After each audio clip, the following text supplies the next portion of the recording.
'Twas the night before Christmas, when all through the house not a creature was stirring, not even a mouse. The stockings were hung up by the chimney with care, in the hopes that St. Nicholas soon would be there. The children were nestled all snug in their beds, while visions of sugar plums danced in their heads. And Mamma in her kerchief, and I in my cap, had just settled our brains for a long winter's nap. When out on the lawn there arose such a clatter, I sprang from the bed to see what was the matter. Away to the window I flew like a flash, tore open the shutters and threw up the sash. The moon on the breast of the new fallen snow gave the lustre of midday to objects below.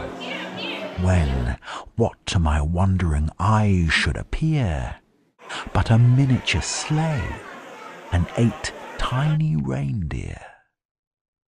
With a little old driver, so lively and quick, I knew in a moment it must be St. Nick.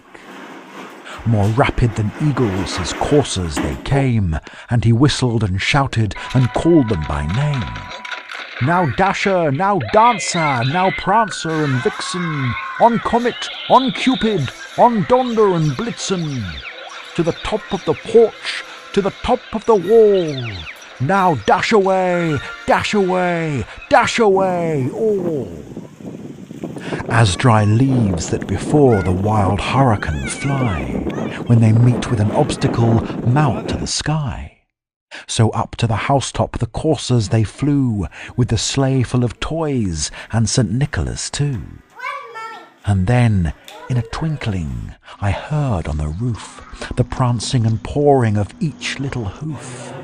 As I drew in my head and was turning around, down the chimney St. Nicholas came with a bound. He was dressed all in fur from his head to his foot, and his clothes were all tarnished with ashes and soot. A bundle of toys he had flung on his back, and he looked like a peddler just opening his pack. His eyes, how they twinkled! His dimples, how merry! His cheeks were like roses, his nose like a cherry. His droll little mouth was drawn up like a bow, and the beard of his chin was as white as the snow. The stump of a pipe he held tight in his teeth, and the smoke, it encircled his head like a wreath. He had a broad face and a little round belly that shook when he laughed like a bowl full of jelly.